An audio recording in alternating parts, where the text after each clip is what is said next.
My name's Chris. And I'll have the number 32, but I want extra chili and some tofu as well, if that's all right. This is the Washing Up Podcast, and not an order at a Thai restaurant. Look, I like my laksa. Look, it was a good night. Chicken. This was a good night for you. And vegetables and a lot of extra fried tofu. I'm not saying I'm picky, but that's just how I enjoy it. That's just how you roll. Really missing my favourite laksa place at the moment. That's just how you roll. It was a good night for you because Thai, you absolutely adore Thai. And it's a good night for you because it brings you fond memories of my family and every single time we go out to dinner. Oh, we're going to go to a Thai restaurant? Like my dad, who lives in the middle of the country, and every time he comes down, he goes, oh, geez, I'll shout he's out to dinner. And Chris is like, let me guess, it's Thai. And I'm like, of course it's Thai. Of course it's Thai. We're going to a Thai restaurant because we live in Miscellaneous City where every second restaurant is a Thai restaurant. We'll come back to the Thai stuff later on when we get to tonight's episode. And I do have a question about that relating to how many Thai restaurants are there in Melbourne, and was there a particular reason why they picked the smallest one in existence?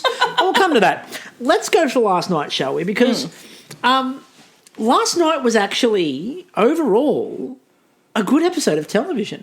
Yeah. I mean, we had crunchy and gooey. Yeah, they're nice descriptors of things. Well, that was exactly how they described it. Yep. And we had a little bit of bizarreness at times. We had some weird crap being said by people. We had the weird moment where the judges were explaining things, and to be funny, Jock just started eating a packet of Red Rock Deli chips. Yes. Wasn't sponsored at all, clearly. He had the bag open perfectly with the Red Rock Deli's logo. I don't know, is it Kettle where that woman is walking through the laneways of Melbourne and then suddenly she goes into this, like, fucking fever dream about... No, you know what it might onions be? grilling over, like... You know what it could be? Fire. Red Rock Deli. Oh.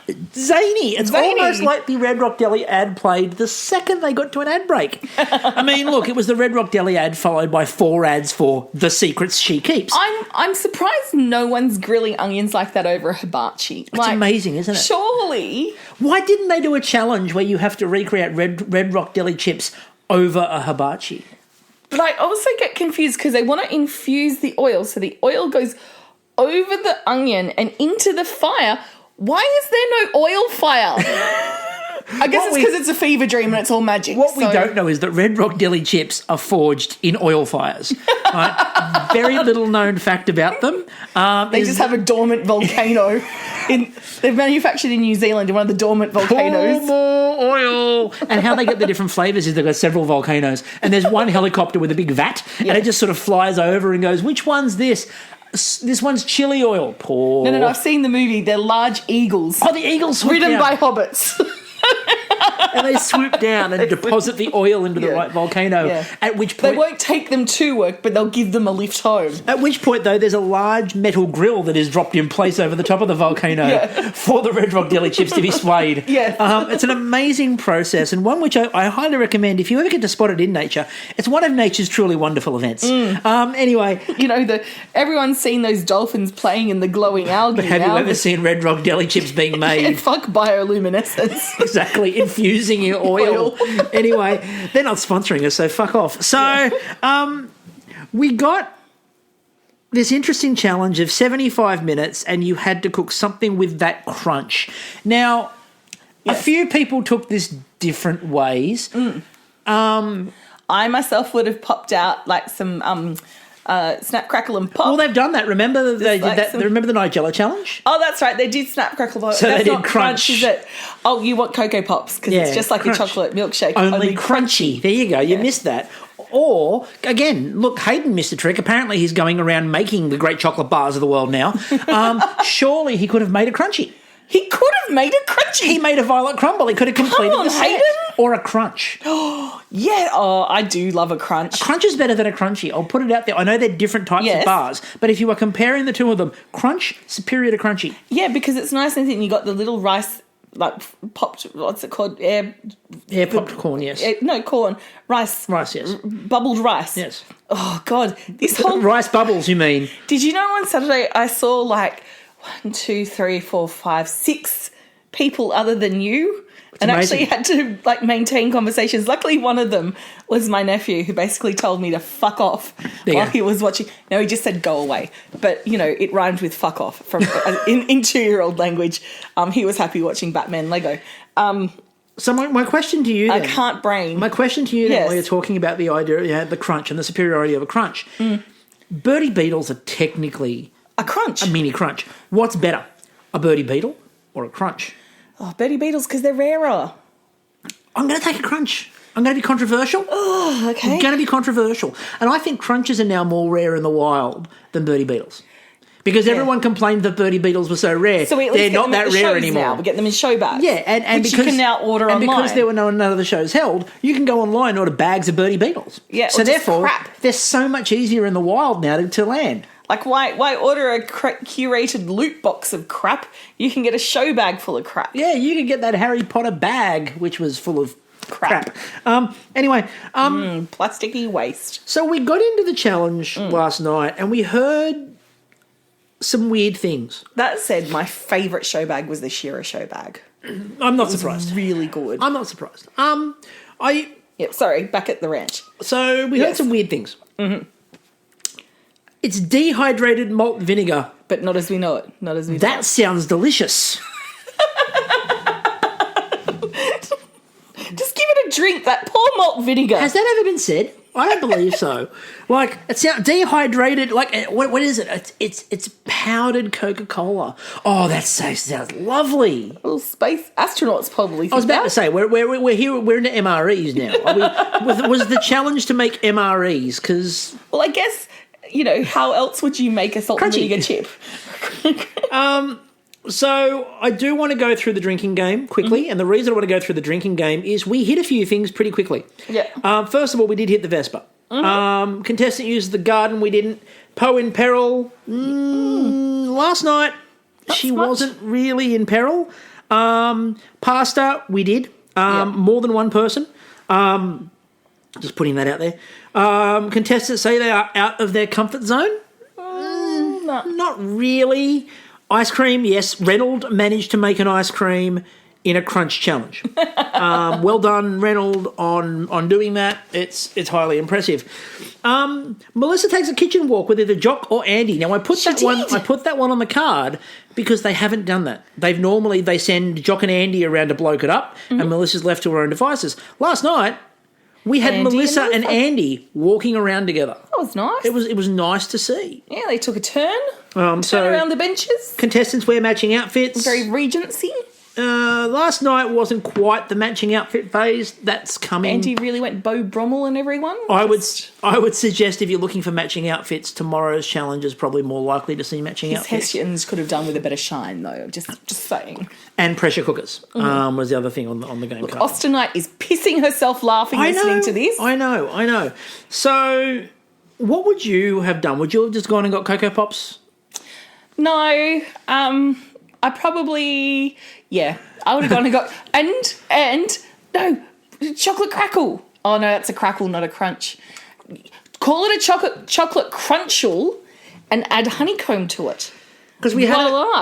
a conversation Crunchy. last night between Goo and Runny, which was again a conversation I never thought would be had on Australian television. I am just disappointed they didn't call it ooze, because imagine that. Secret of the Ooze. The secret of the ooze. We could have had TMNT. TMNT 2. Yeah, instead of it's like ooey gooey, got me on the Oh, it's coming. inside. That's Okay. coming. I'm keeping my powder dry. Sorry. Powder dry. So Crunch. And with Simon's as well, we had the debate on a chip buddy. Are you? we're gonna. Okay, you lead. I'll lead. I'm all over the place. In God. terms of what you'd make for Crunchy, I thought that this was really funny because there was a real chance to Gary me in this challenge up yeah, and with do pork belly, crackling, which but we didn't really see a lot That's of. crackle though. Yes, but crackle has crunch. there is a crunchy element there. Yeah. It's interesting, again, the way they broke all this down. What was fascinating to me was how some people tried to do just random things and pass it off as crunch. So let's start with someone we would not normally have in the dock answering to charges. Callum. So, Callum, the way that Callum tried to explain the crunchy element of his dish. Yeah, was a crab shell crunches. Now, you're not eating the crab shell, though? No, but the crab shells crunch, and I'm going to have... It would. It would also break your teeth. Yep. Onion rings will be there too. As a garnish. And I've got a garnish of onion rings, but they're crunchy as well. So you've got the crab, which the shells crunch and crack. Yep. And at this point I'm going, just say you're using an indigo plate. Just talk about how your grandmother reminds you of indigo, and indigo is a mood and a feeling, and therefore a white plate is an indigo plate, and that's why your food's not blue. For anyone who doesn't get that, go back a couple of seasons and watch Chloe explain how she did not use a single piece of colour in a challenge where you had to use colour and still didn't go home. So, well, Callum's explanation was kind of that round when they cut back to Callum after he'd done this and he did his little voiceover bit. I think even Callum didn't look convinced. I think he was looking at camera trying to go, that works, I think. There's a thing. He could have at least gone to the pantry and grabbed some like corn chips to pop in the bottom of the plate. Get some crunch Exactly. The number 2 person that's in the doc for this is Hayden. Okay, so what Hayden decided to do... Worse than a garnish. ...was make a curry and make some poppadoms. Now, we all know when you're cooking your poppadoms at home, you know, when you buy the store-bought ones that you fry up in the oil, the first one usually goes that weird kind of semi-translucent... Bit cardboard. That's your tester... You chuck that aside, and then the next couple start to do the nice fluffy expansion, and that's when you get your nice crunch. All of his looked like the tester. Yeah. And you could see they were thicker than... I thought he was making coasters. Yeah, because when you get those poppadoms, even the big ones, like if you don't get the mini ones, you get the big ones, when they're uncooked, they're like you can see your finger through them. Like they're very thin, they're very translucent. And looked like... You could possibly, put them in Bear Grylls' survival bag and send him out into the desert for a while so he doesn't have to eat the camel dung until at least 6 days in. And far more importantly than any of that, which is all 100% correct, the main dish was a curry. Because they said they wanted something crunchy and something delicious. He's like, I can't Why have them together? Yeah, he's like, I can't do crunchy and delicious.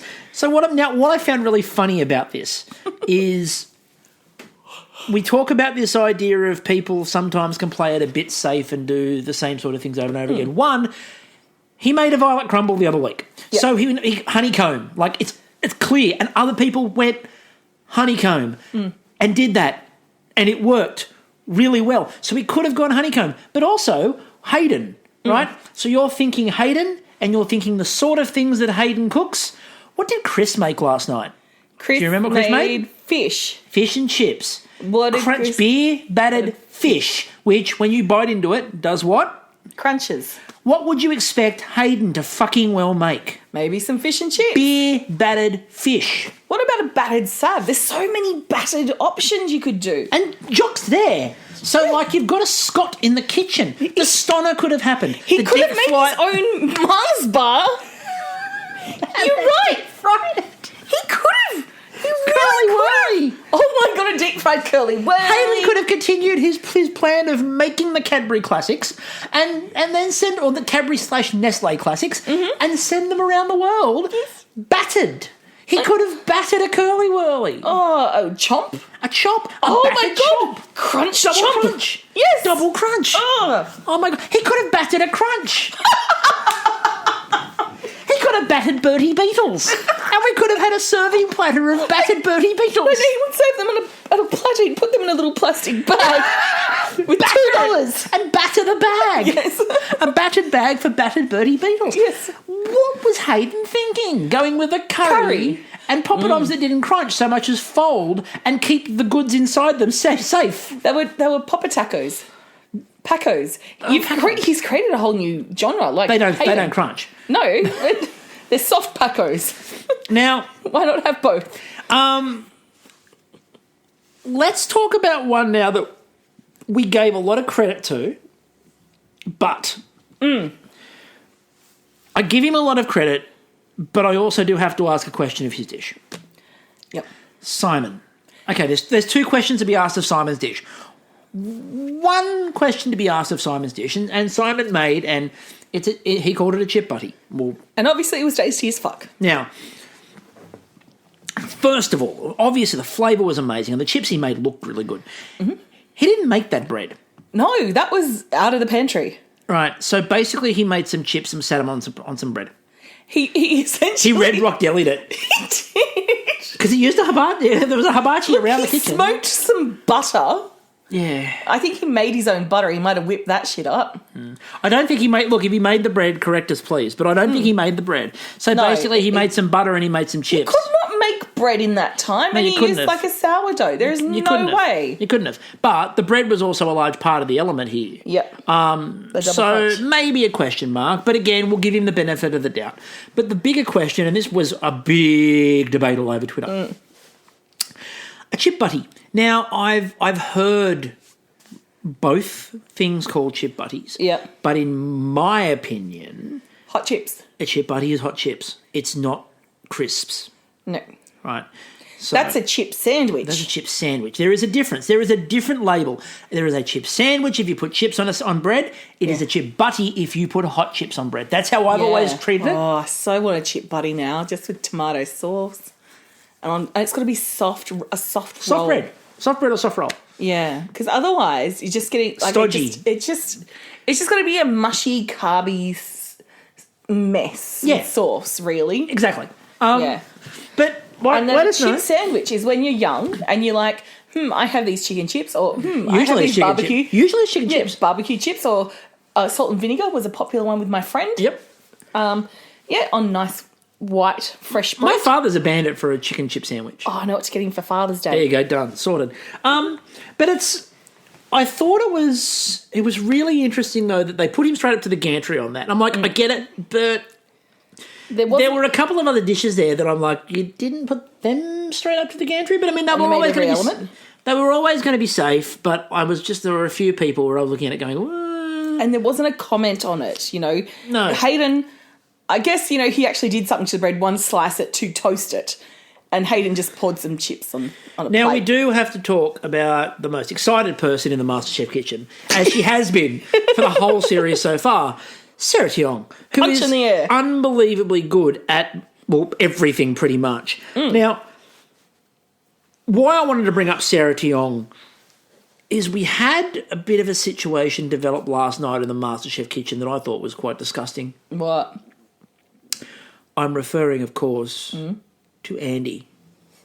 I'm referring, of course, to the fact that Andy, every time somebody served something with a fucking sauce... Oh, double fucking dips. Andy double dips everything. What the fuck, Andy? Right, he is a double dipper. How has Melissa not stabbed him already in the middle of the eyes with a... I'm assuming once he dips, the first time they all dip, and then the second time he goes to dip, they're all out. Like, that is just rude. I don't care. You've at least got to turn it, but he obviously... There was a very clear bite mark when he went back in, and it wasn't just once, not twice, but thrice I saw him double fucking dip. He is a serial double dipper. And, Seinfeld brought it to our attention, but we all knew as a child, you don't double dip. It's just wrong. It's inconsiderate, and particularly now we're living in pandemic times, this is how you get typhoid. And I reckon this is what happened. There was a bat in Wuhan that was at a party and just decided to fucking double dip something, and here we are. That's it. Global fucking pandemic. So this is fascinating. Andy, did you go to a party with a bat? Maybe. Who knows? In Wuhan, China. Who knows? You probably can't remember. I also want to give a shout out here to two people who have struggled at times to get themselves on camera. We had a Tracy sighting last night. And she got to speak. She vaguely got to speak. They liked what she did, and then she walked away. And I'm like, oh, well, the good news was they really liked what Tracy did. The bad news was that ended her night on camera. You're fine. See you later. And it's like, well, we're never going to see her again now. The second thing that I think that was really fascinating last night as well was we got Sarah Clare, a little bit of Sarah Clare, and she wasn't setting fire to things on her hibachi, so it wasn't for that. But what it was unfortunately for Sarah, she was singing a Rolling Stones song, and they very quickly cut away from Sarah Clare singing because obviously royalties are a big thing. Yeah, and Mick Jagger is watching every show now. He's got no time, and we know Keith Richards hasn't slept since 1978, so they've got time. King he is. You know, his omnipotent self sitting in front of multiple videos set to shows around the world. And plus, they couldn't afford it with the millions they're spending on Katy Perry's Hot and Cold. You know, what money would they have for any other music? When you hear it, it's a one-man keyboard orchestra that we have every night. 100%. So... Although I did hear he got a few extra sounds this year, or they got a... Them, yes. Person X. So we need to talk about That's who I think we're a couple of other things we need to talk about. First of all, Reynolds. So Reynolds managed to make an isomole twill in the ultimate troll of Joe. fuck a normal twill and isomole. He just should have shaped it into the shape of a middle finger. It was fascinating to watch him do it. Or a dildo, like suck on this. It was fascinating to watch him do it. It looked like an amazing dish. He was going, it looks so much like glass. I'm like, no, it looks like plastic, but tasty plastic. It looks like isomole. It's what it looks like. We also have to talk about Brendan Pang. So one of the things that sent him into the bottom 5 was they said that the centre of his dumpling, and I went back and rewatched it to make sure they said this. They basically said that the centre of the dumpling wasn't crunchy. You don't want the centre of a dumpling crunchy. But did they mean the bottom? So you know how you get the crunchy bit on top and then the bit that sits at the bottom of the pastry is not crunchy? They seem to be talking about the middle where the meat was. What? You don't want that crunchy. That would be bad. Supposed to be crunchy? No, the outside of it was crunchy. You could hear the crunch when they bit into it. Yeah. So it was crunchy, and they argued that it wasn't crunchy and that was the problem. I thought the Pang was a little hard done by on that one. I honestly think they meant the base of it, because that is annoying when you order like fried wontons or something. Yeah. Or a fried dumpling of some description, and the base of it is a bit soggy. Yep. It was a bit... I thought they were struggling to work out who the 5th person should be last night. So what we ended up having was Callum. Yes. We ended up having Hayden. Poor Khanh, his dish didn't go the way he wanted his dish to go. Yeah. Danny made an eggplant dish. There was supposed to be a deep-fried eggplant dish. What will be crunchy? I know, eggplant. Yeah, pick the thing that easily goes soggy. In batter? Okay, there we go. Yeah, but it always goes soggy. Then we're going to put a sticky glaze over the top. Yeah, it didn't work. Automatically soggy. There's your problem. So Danny was in trouble the second she said what she was doing, and also the second she didn't play the pin. We've said, there's been a couple of times now where we've said, it's right for her to not play the pin. Look, last night... Probably virgin on it. You could probably get to the point where you're like, look, it's close enough that I can play it now. We'll come to why it was important. Obviously, hindsight's 20/20 and really helps. And it was Pang was the last one. Then we go to the second challenge. The second challenge we go to is gooey. And first of all, let me just say, as a member of the MasterChef audience, I could quite happily listen to Melissa Leong describe food, in particular gooey food, all day.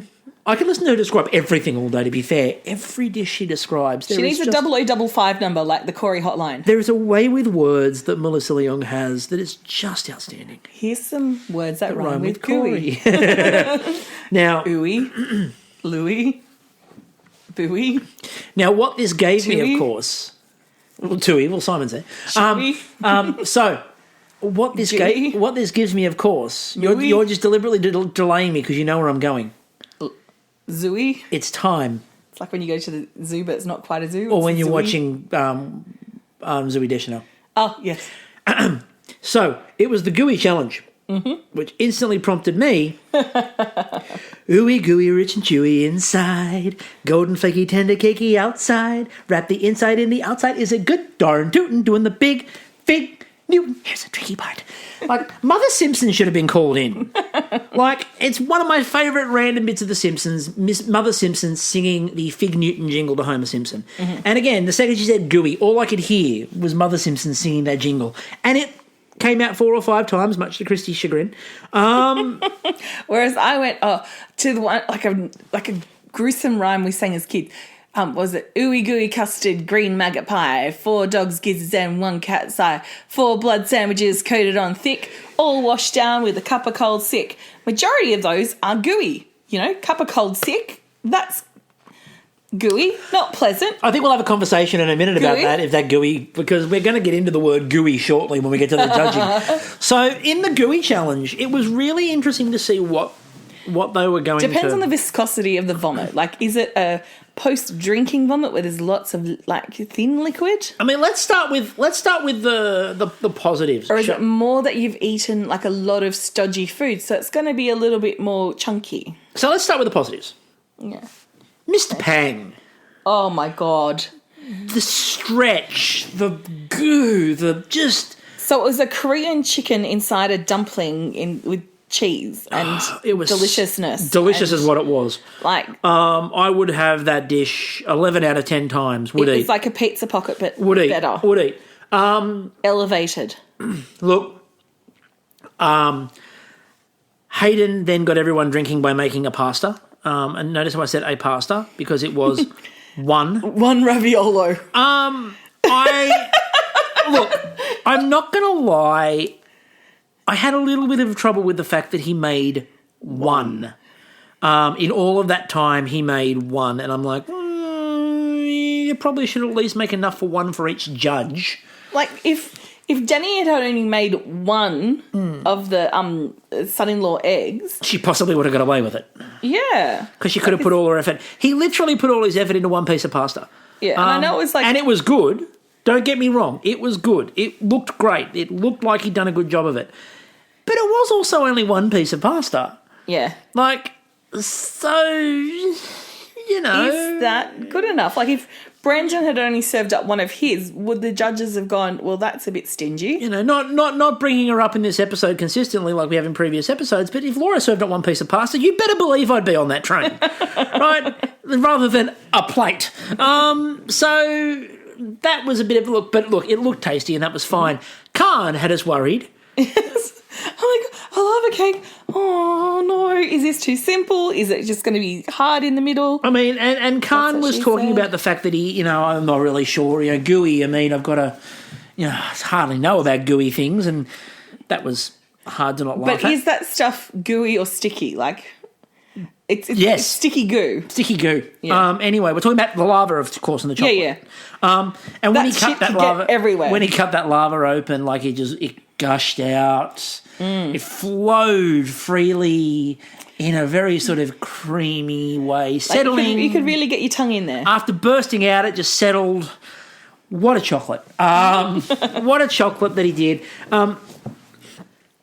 So then we've got to talk about Callum. So Callum, they decided to try to build up the drama last night and try to do the Callum's in deep trouble edit, which is code for Callum's He's perfectly fine. Well, and I'm pleased to see the audience is starting to pick up on that too. Like, we're starting to get more and more of an audience reaction when they start doing they're going home and they do the edit with the child photo or them with their family, and it's the sad edit, and you're like, he's good. Yeah. He's not going anywhere. Unlike tonight, where you're kind of like, there's no fucking way they're safe with this larb. Team challenges are a little bit different. They sell them down the river. Like, what I'm enjoying, and we'll get to the team challenge in more detail in a minute, but what I like about the team challenge this year is they're not bullshitting. No, they're not fucking around with the whole, like, that was if close. you're clearly dead and your dish is horrible. You're floating in the water. I tell you straight up. They call it. So Callum had 4 minutes past 3 and we announced that the Aqua team is dead. The Aqua team's dishes are officially dead on arrival. Yeah. So Callum had the coconut cups with the gooey caramel inside. That caramel looks sensational. Yum. I could have just a bowl of that, please. So we then get to Danny. And Danny had the eggs, the mother-in-law eggs. And look, she said when she pulled them out, They look under. I think these might be actually underdone. And sure enough, when they cut them open, they were like, they're not gooey, they're runny. And there was a long conversation on Twitter from people going, is there a difference? You better fucking believe there is. Yeah, goo implies it's going to have a slight... It could stick to a surface. It holds some shape. Yeah. Right. Whereas runny means it just runs over it. Yeah. Like, and with an egg, you know the difference between a gooey egg. And look, I like a runny egg for toast fingers, which we didn't. All these people used to call them like soldiers and things like that. We call them dippy fingers because my grandmother was very simple like that, and didn't like violence of any description. So we got dippy fingers. But either or, like we want. She's like, I had to live through a couple of wars in Vietnam and I will be a pacifist to the end. They are not soldiers. We will not send them forth. It is just breakfast. Dippy fingers, yes. They're dippy in their fingers. But she was okay with cannibalism. Anyway. Let's call them dippy bread strips. Dippy toasties. Dippy toasties. Yeah. That would be weird. Anyway. Dippy toasty strips. So the eggs. Strippy toasts. So the eggs running all over the place. Strippy eggs. And stripper eggs. You just knock the top open. And slowly take it off.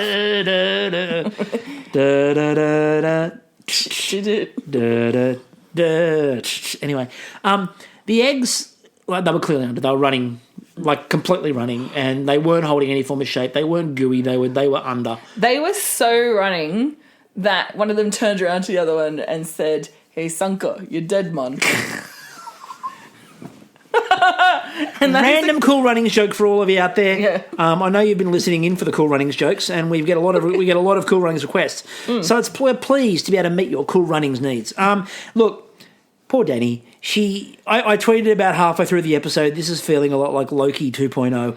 And it's nice to know that Loki can leave his own private hell and now have a guest. Yeah. There's room for two at that hotel. I wonder if they can combine their pins together, though. And I put this out last night on Twitter. Wonder twins, they can come back in, Wonder Twins, form of a MasterChef contestant. And in they go. Two negatives equal a positive. Two negative pins equal a positive pin. They're back in. I mean, look, I'm not suggesting they might have a space opening up shortly, but they might have a space opening up shortly. So, it was, look, I felt really bad for Danny. You don't want anyone to go home with a pin. What I will say, I was really happy in some regards that the pin has absolutely zero impact on this year's competition. Yeah. and I've said this a million times, hate the pin. Cannot stand the immunity pin, don't like what it stands for, don't like the way it's been used in previous years. I was thrilled they only did one, and I'm doubly thrilled it has had fuck all impact on the show. Yeah. So watch them come up with another one later on this series and go, we lied. We decided. If they lie to us, I won't be happy.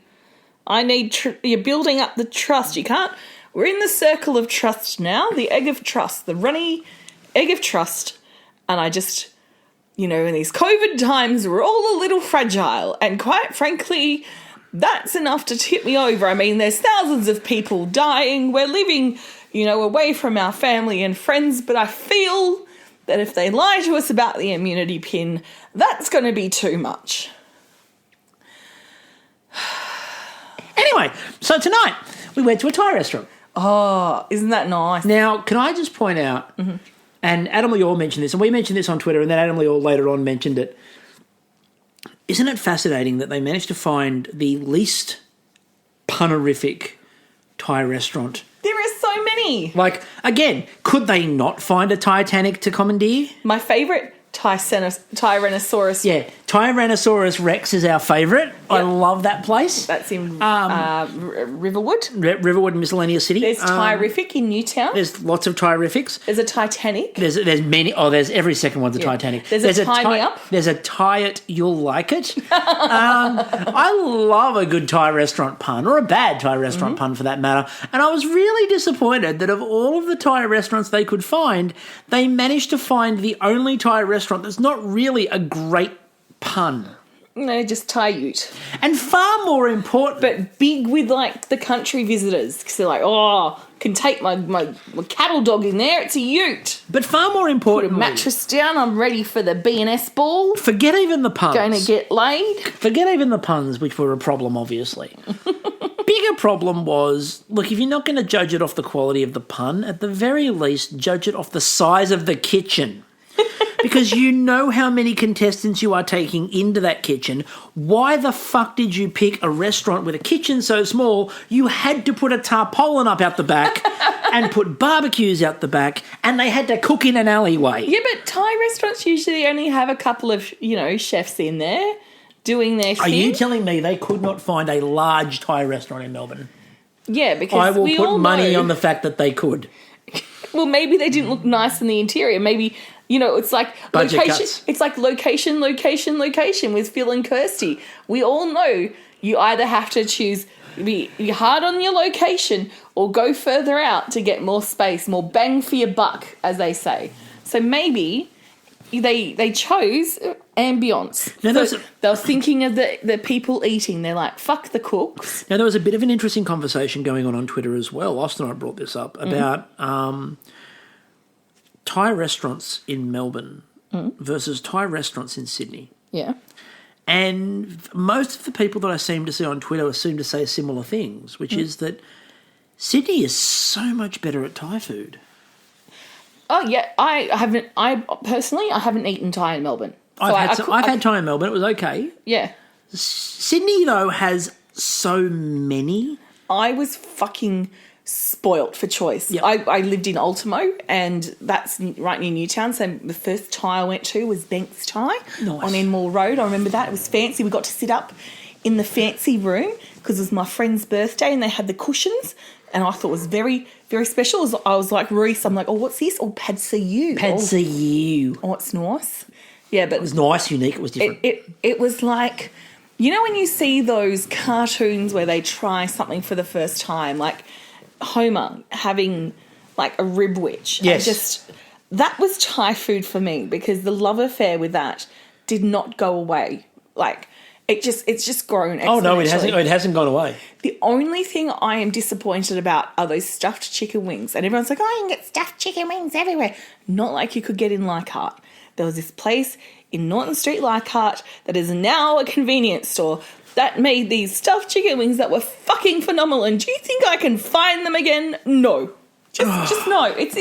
But Laksa. Don't I know the fact that you're spending your life trying to match those chicken wings? Yes.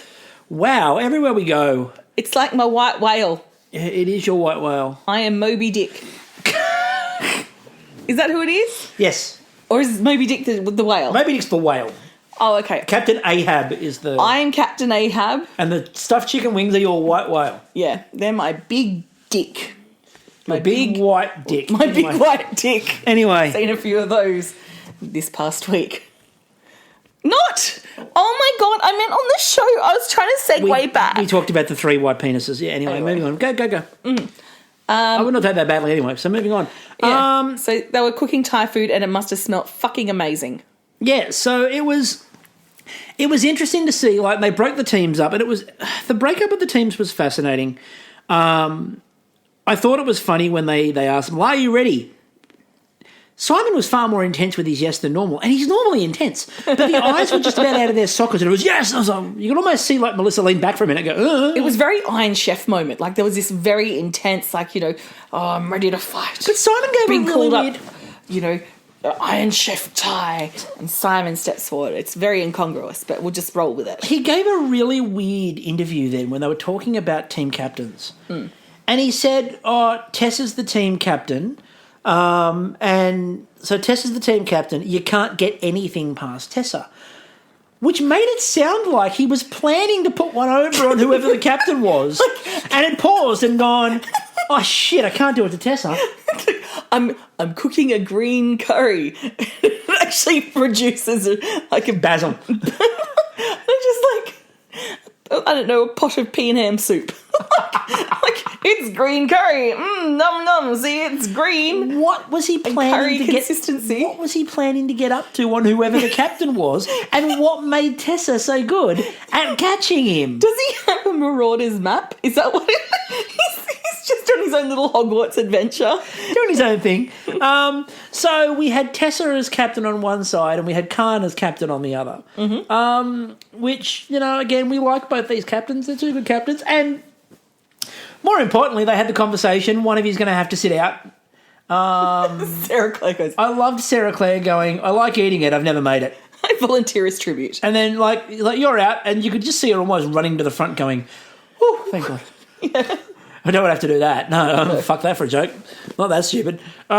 So we got the two teams, and the style of leadership I thought was really interesting because we got different styles. Tessa's they got them all together. They sort of had a conversation about what Thai dishes they knew. Mm-hmm. The word larb was thrown around a lot by everyone tonight, like it was one of about 5 dishes that people knew of. Green curry. Yep. Green curry. Well, if you look at what that, no one mentioned a pad thai. No. That's how you introduce your very white older relatives to Thai food. But Tessa basically seemed to be sort of indicating that she wanted the team to make food she'd seen while she was on a holiday in Thailand. Larb was the thing she kept on mentioning. So larb had to happen. And that ended up being a bit of a disaster, but we'll come back to that. It all did. Now let's counter that leadership with Khanh. Khanh gets his team together. Yeah. They all get really good ideas, and it wasn't necessarily full dishes. It was this, then this, then this, then this. And Khanh has the big bit of butcher's paper, and it is full. Yeah. And he's like still writing, and there are so many ideas, and he's like, we've got a clear picture. He then assigned everybody to what they were doing. Yeah. So we went, you, and then he turns around and he goes, I will be loud. I might offend you. We'll work it out later. Yeah. And then went, here's the way this is going to work. I am going to sort of run around, and you are on your station. You are responsible for your dish. Mm-hmm. So it is your job. If you need me, tell me. I will be floating around to help. I will be checking in on everyone. But if you need me, you tell me you need me. Mm-hmm. He basically created a set and forget. And I think with the skill level of, and probably the experience of his team. Well, the restaurant experience for a start. Exactly. Of him, Reynolds being able to just fucking bang anything. Like he'd just go, I'll just make some soft-shelled crab. If you sure, look Reynolds. And a green curry. If you look at the pairings that Khanh set, if you actually look at the pairings that Khanh set up, he actually had someone who had a lot of restaurant experience paired mostly with someone who didn't. Mm-hmm. So you had, for example, on one of the dishes, you had Brandon Pang. Now he's done his pop-ups with dumplings and stuff like that. Yeah. But you had Reynolds with him. Yeah, and the same with Hayden. And so Hayden being paired with Reynolds. So you could have people to lead those people through when they needed it. Yeah. And Khanh over the top of people, just sort of organising. And I mean, Sarah Tiong's done pop-ups and things like that, so she's got that experience of service and organisation. And then you've got a Jess who doesn't have as much experience in that, so put them in a similar place. But Jess has become a powerhouse this week. Oh fuck yeah! You could just see tonight. She's like, I've made a fuck ton of that sauce, and it's really good. Use it generously. Like she'd nailed she was given a role and she fucking nailed it perfectly. And that's what the whole team on Khan's side did. Yeah. Now, if you look at Tessa's team, okay, the one area when you look at the entrees is where that kind of happened. Now, the difference is, so Poe was kind of overseeing the entrees. It was very clear that Tessa's team didn't have as much experience working with Thai flavours. Yep. But Poe had, so she went, okay, and she kind of was the manager of the entree, and Tessa stepped in there. It was weird because I think on one hand I understood what Tessa was trying to do there. Just check in, yeah. But on the other hand, there were things that clearly, like you've got Amelia on the pork, which is not necessarily her specialty, and you've got Laura doing the mince for the larb, and Laura says straight up, never cooked this before. Never made larb before. Yeah. And so she doesn't have experience with this. Now, Amina drew a long bow and she's like, I love Thai food. I love eating Thai food. And I also love creating food that is generous and serves to a lot of people. And I'm like, yeah, but it's clear that your expertise is in Middle Eastern flavours and this is Thai, which is, And by the way, when we're talking about all these different flavours, can I just give, again, a lot of kudos. One of the reasons why we were so pleased to see Melissa Leong on the show this year, when they said, what's your favourite sort of Thai food, right? Mm-hmm. Rather than, so we got a couple of different responses. So Jock did this really good description of the things that he likes. Melissa goes, I really prefer northern Thai food. And so she broke down what some northern Thai dishes were, which was brilliant because it wasn't just Thai food, it was regional. I like the northern Thai food because the northern Thai has this and this and this. Mm-hmm. And then we got Andy, who just bursts through the middle of it and goes, mine's larb.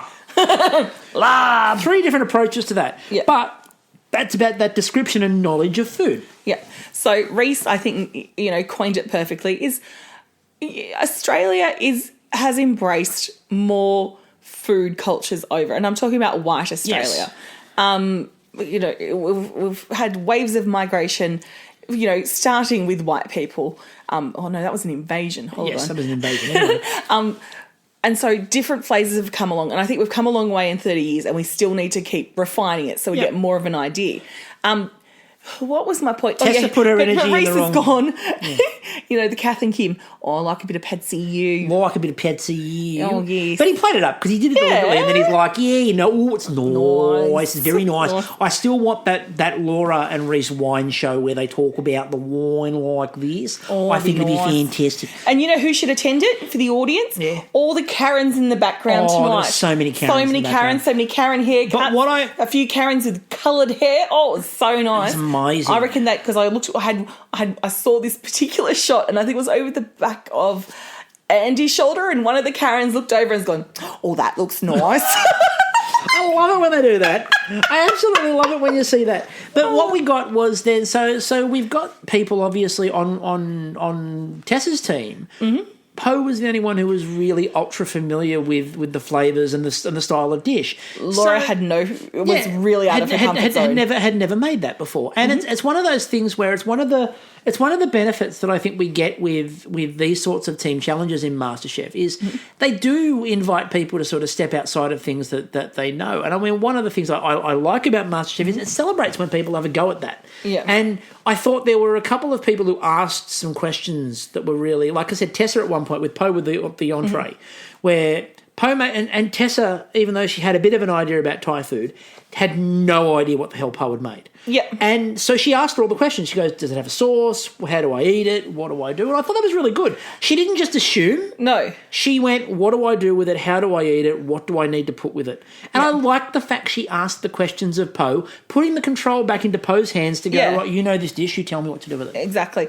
Where I think it was lacking in leadership for Tessa was in the mains. Yes. So she had three people in charge of a dish each, and it was all of them made it very clear that Tessa, they needed her help with making that dish delicious or Thai, and it just kind of got lost. It's like the pork, for instance, that's the two for not me cooking properly. The larb. She had the thing was, here's the interesting thing. I think the focus was wrong from Tessa because she ignored the pork completely. Yeah. And in MasterChef, always check the fucking pork. Yeah, the pork is always the problem. Yeah. Right? She was over Laura's shoulder. Secondly, she was worried about how brown or otherwise the mince was, but the big problem with the larb was the spice and the sauce, which there was nothing. Yeah. So the problem wasn't that initial phase. No. The problem was the sauce, which was the bit she didn't pay attention to. No. And it was the same with Amina. Yeah. She was worried about the clams. Mm. The clams were cooked perfectly. The sauce wasn't on. But there was nothing that, she wasn't going around tasting it. No. And not that we saw Khanh going around tasting it, but we did see him, for instance, when the fish was being fried, he's like, no, those two are under, put them back through. But that was the thing. One of the things we did see tonight, and I commented on Twitter about this, was we don't normally see them doing tasters, which most restaurants would do if they're unsure of something. Yeah. We saw it with Poe when she was trying to explain the dish to Tessa. Yeah. And Poe made one and went, there you go, try that. And then Tessa ate it and went, that's incredible. That is a brilliant flavour. I love that. Great, make them. Go. Do it. Yep. And I thought that they could have done that with everything else and done a bit of a taster on, some of the sauces. Yeah. How are you going with that spice mix? She got so focused on the cooking of the mince and so focused on the cooking of the clams that the sauces that went with those two things, which ended up being the problem, she didn't check at all. Because you could get away with slightly, how could I put it? If you got the flavours right, it'd probably be less of a travesty than if the clams are slightly off. If the mince is a little bit browner than it should be, you can possibly get away with it if the flavour of that larb is spicy and punchy. And again, they're right, larb should punch you the hell in the face. Larb should ostensibly be popped down on your plate and you spoon it on and you're like, oh, it's just a beautiful mincy salad. And then you take a bite of it and it's basically pushed you back on your chair, held you down and is just belting into you like it's Mike Tyson. I absolutely, I love spicy food, as you know. The first time I ever had larb, Yeah. I didn't pay attention. No? I just thought it was this sort of mince dish with like some mince and some salad, and it looked really nice and appealing. And I'm like, I'll have that. And I've taken the first bite of it. Yep. And I could see through time. Yep. It was that strong. It was beautiful. The flavour was so nice. But, like, it really smacked you in the face. Yep. And the larb they made tonight did not look like it smacked anybody in any face. Like, No. it didn't hit anybody. No one was sitting up going, oh, I'm going to feel this one in the morning when I go to the bathroom. And then I thought no it was- one was worried about that. And then it was interesting when, you know, Tess is like, I think it needs more chili, and she's getting pushback on, no, it doesn't. Leadership is, it needs more chili.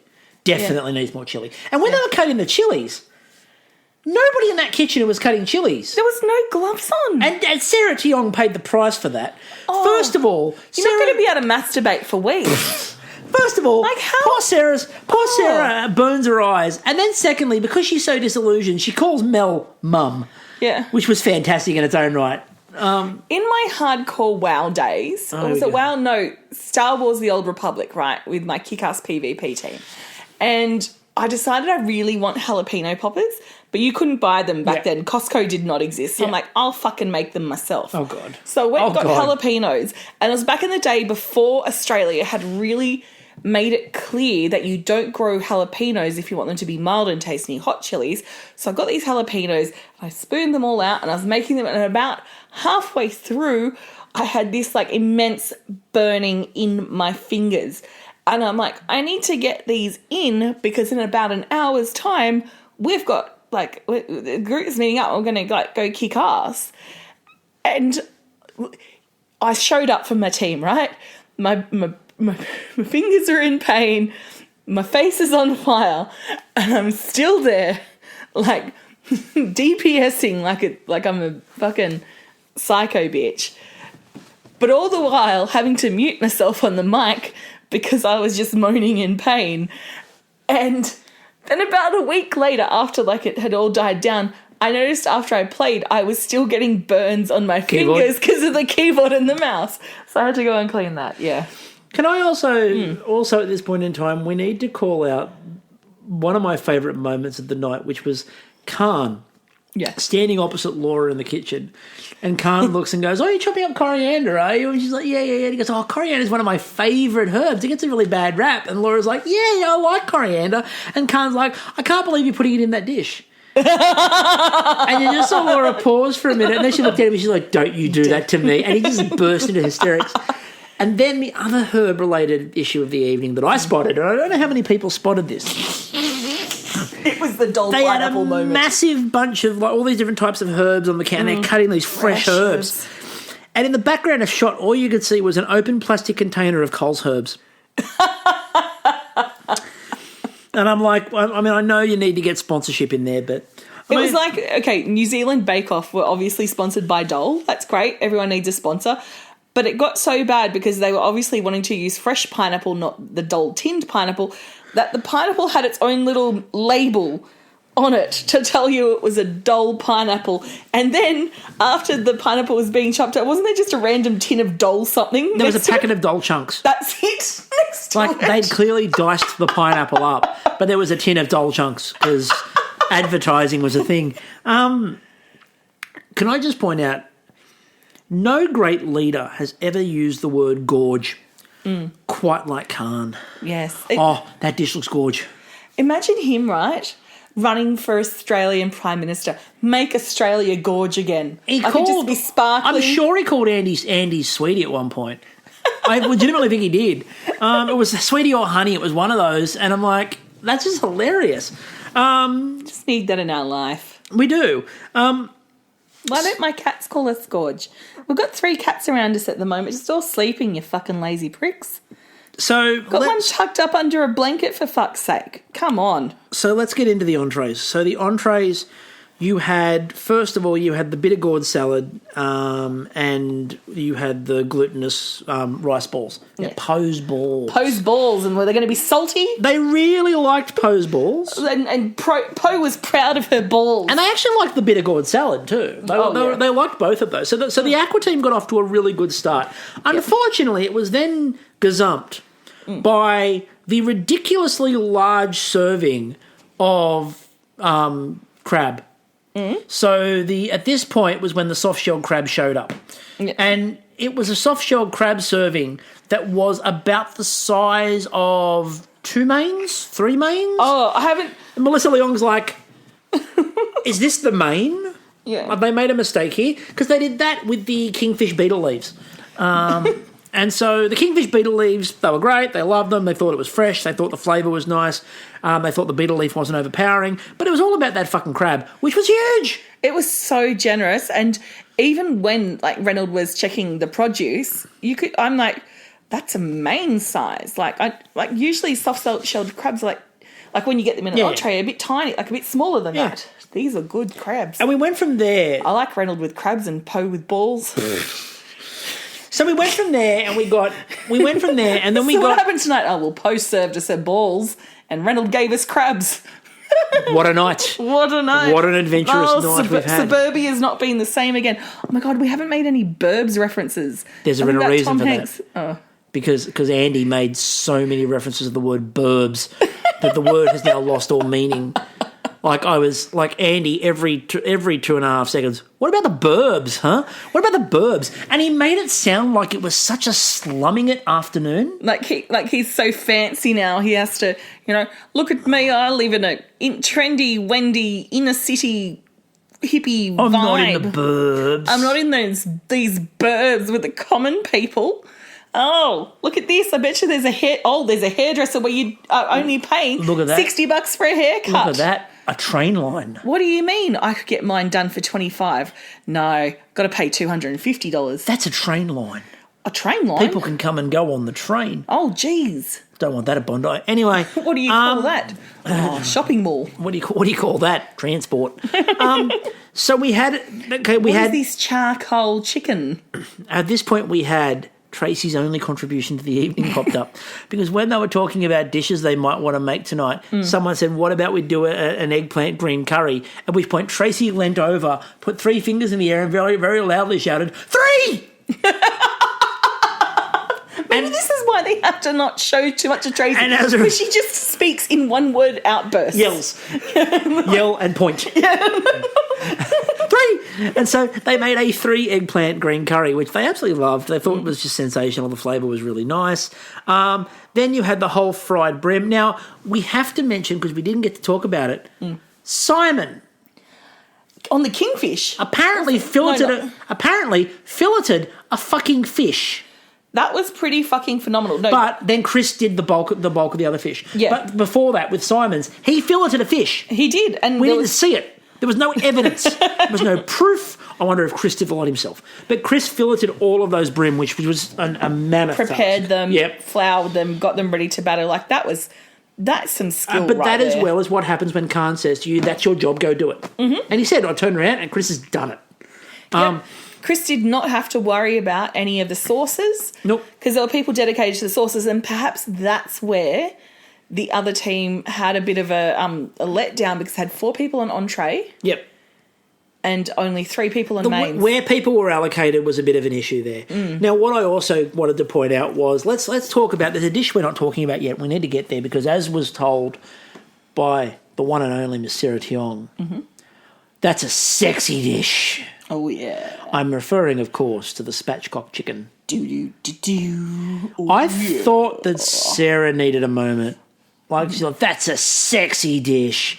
And she's into splayed birds. Can I also point out, we've had to watch Andy eat small birds like they're pieces of chicken. Thank God he's cutlery tonight. And tonight he ate a piece of chicken like it was some form of rare game bird that needed knife and fork and needed to be treated with dignity. He was in a restaurant. But it was in the Burbs. He wanted to show the Burbs that he's classier. He too can use cutlery. No, he wanted to show them what cutlery was, because he doesn't think the Burbs had ever heard of cutlery. I just had a thought, okay? Sorry, this is going to jump on a few things with leadership and entrees and stuff. Leadership and entrees. And such case. So Khan's team, the orange team, chose, how can I put it, entrees that didn't have a lot of processing. There's a lot of prep, but not a lot of making a dough, toasting this, chopping that, blah, blah, blah. And the outcome of those glutinous balls were fantastic. But if you think about... the work rate they needed to put into them. Yeah. They needed a lot of people on that to get it done. Whereas in Khan's team, had Reynolds doing the soft shell crab and the green curry, and people supporting him to do the prep on both of those. And you had Jess dedicated to a sauce. You had Chris dedicated to those fish because... Sarah dedicated to the chicken. Sarah just, Yeah, it was planning. It was planning was what the difference was. Yeah. And again, the problem was Poe's dish was fantastic, but they had a lot of people on there trying to make those balls to make sure they got them out in time. Yeah. Whereas things like those, like the sauces on the orange team and the curry on the orange team, needed time to process those flavors and to get that going. So. Yeah, whereas with the aqua team, they always seemed to be half a step behind in what they were doing. Yeah. Like they always seemed to be like... And where the fuck was Ben? Ben barely got mentioned. He was there. Yeah. It's almost like they're preparing for something anyway. I don't who know. Knows? Retracted Instagram post. Who knows? So, I mean, look, I won't lie. Maybe he was panicking when the phone rang at the restaurant. So the chili basil clams. Yes. Right, so they were the first dish for the aqua team, and as they said with those, they said the clams were actually cooked beautifully. Amelia did an amazing job on that, but they said the sauce just was nothing. They said if it says it's a chili sauce, I'm expecting chili. Chili, yeah. Didn't have it. The pork belly. Now that fucking pork belly, God, it went on a journey, didn't it? Oh. So they started with they were roasting it, and then that didn't work, and they were supposed to be roasting, so braising it. That didn't work. Then they took it out and decided they needed to do it in batches and cook it in batches. Then they decided that the end was too rubbery, and that was the one moment when, after they'd put the larb out, where they moved Laura onto cutting the end off the pork belly, and Jock comes in and goes, "What are you doing that for?" And she's like, "It's rubbery." And you can just see Jock looking at her like, "What the fuck is wrong with you?"